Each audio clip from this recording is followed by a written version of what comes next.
try to well, let's not go into there. At any rate, and it's the issue that may or may not be affecting the climate in negative ways. But mainly, it's the issue in terms of green building that has a payback. It has a return on investment. It's a really wise thing to do. And so it's a quite easy sell to most homeowners. Our goal is not really to be an equivalent to LEED or Build It Green. I mean, other than if there's a city that requires that sort of program, we'd like to be considered an equal at some point. But also, we have a pretty active membership, mostly HVAC contractors, a few designers, and a few solar contractors. But the goal is that people who totally understand exactly the concept of net zero energy and work to promote it. At any rate, I got to tell you, I've been doing solar systems since '79, energy compliance since '82, and mechanical design solidly since about '85, '86. And this is by far the most fun I've had in business. I've always loved the job, but it's really been fun working on these net zero energy houses. Okay, so we've talked about reduction. Let's talk a little bit about production. 3 basic types: solar thermal, solar electric, and PVT. Just real simple solar basics. A couple things to keep in mind as we go through these alternatives. Number one, most of the energy that lands on your house or in your building, most of the solar energy, lands in the spring, summer, and fall, with much less in the wintertime. Secondly, and you obviously all know all this, but and secondly, here's the sun angles. The sun is much higher in the sky in the spring, summer, and fall than it is in the winter. It's harder in the winter to avoid shading from buildings and trees and that sort of thing. In the summertime, it's much easier. Okay, solar thermal systems. Now, please keep in mind there's 2 types of solar thermal systems we're going to talk about. Solar thermal for domestic hot water, which for the most part works great and can be easily integrated in the building and is fairly cost effective. And then there's solar thermal space heating. Our office has designed about 6,000 radiant floor heating systems around the country, and we're asked often, hey, why don't we do a solar thermal system to do the space heating too? And we've probably done it, maybe 100 times for those 6,000 systems. The reason we don't do very many is it's really hard, unbelievably complicated and expensive, and it's only complicated to install, but it's also complicated to keep it going. Anyway, but there's some fundamental disadvantages in doing solar thermal for space heating. Number one, as I just pointed out, and as you all know, the sun is very low in the sky in the wintertime, so we have to tilt the panels up at a very steep angle to catch the low winter sun. And that makes it, when you have to have the panels tilted at 45 degrees, it's very hard to integrate in the building. Secondly, there's just not that much sunshine available to you in the wintertime when you need the space heating. Third, you have to store the energy on site, usually for use within the next couple of days, and so that storage becomes fairly large. As I mentioned, the systems can be complicated and expensive. Again, solar thermal for swimming pools, for domestic hot water, for laundromats works great. We do them all the time, and the paybacks keep getting better and better.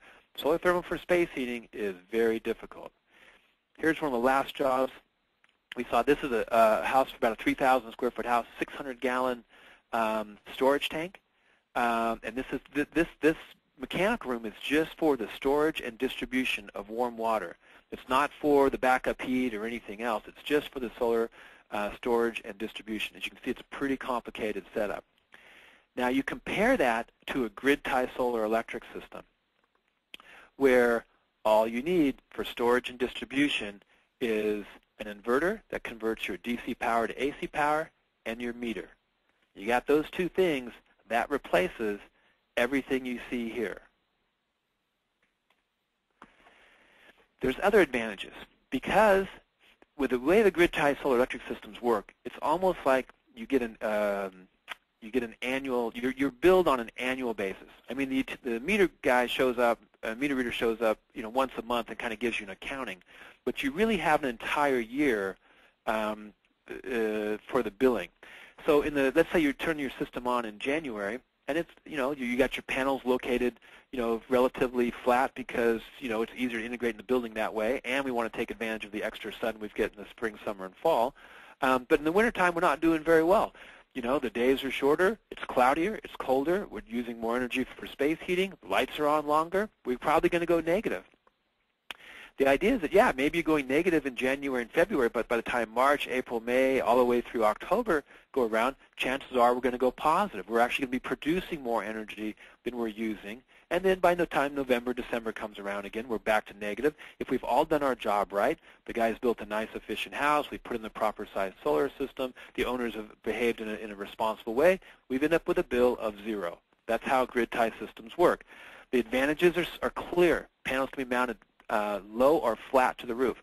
We do a lot of jobs on flat roofs where the panels are dead flat. No one can see them. Yeah, you don't collect much in the wintertime, and yeah, you do need about 10-15% more area, but we collect so much in the spring, summer, and fall, it can work out. Big thing, no on-site storage. When you're producing more than you're using, your meter's running backwards. You're selling to your neighbors. Every kilowatt hour that you produce, you get credit for, because whenever the system is on, your meter's going the other way. When you go and put in a solar thermal system for space heating, you put all this investment in to heat your house in the wintertime. It's not doing anything spring, summer, and fall. I mean, maybe it can help out doing a swimming pool, but all that investment is a waste. Whereas a grid tie solar electric system on an annual basis, none of it's a waste. No transmission losses and little or no maintenance. I mean, the panels, as you know, were made to show off in space. They come with a 20-year warranty. As long as you keep them clean, they're going to last a good long time.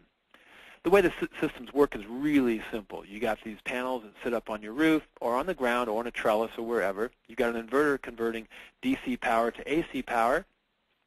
When the system's working, your meter's running backwards. You're selling to your neighbors, and you're selling to your neighbors at you're theoretically selling to your neighbors. Evening comes around, your meter runs the other way, but hopefully you've got nice, efficient lighting, nice, efficient appliances, real efficient house, and so your meter's not maybe spinning as fast as it used to. Okay.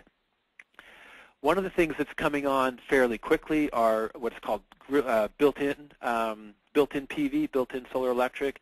You're seeing products come on that are complete roofing systems. You're seeing the PV panels embedded into skylights or in different types of roof tiles. These systems do cost a little bit more, but you're going to see these more and more, so it'll become that much easier to integrate in the building. Okay, one of the systems we use, and we just love this system for a lot of reasons. We can't always use it, but we use it whenever we can. It's called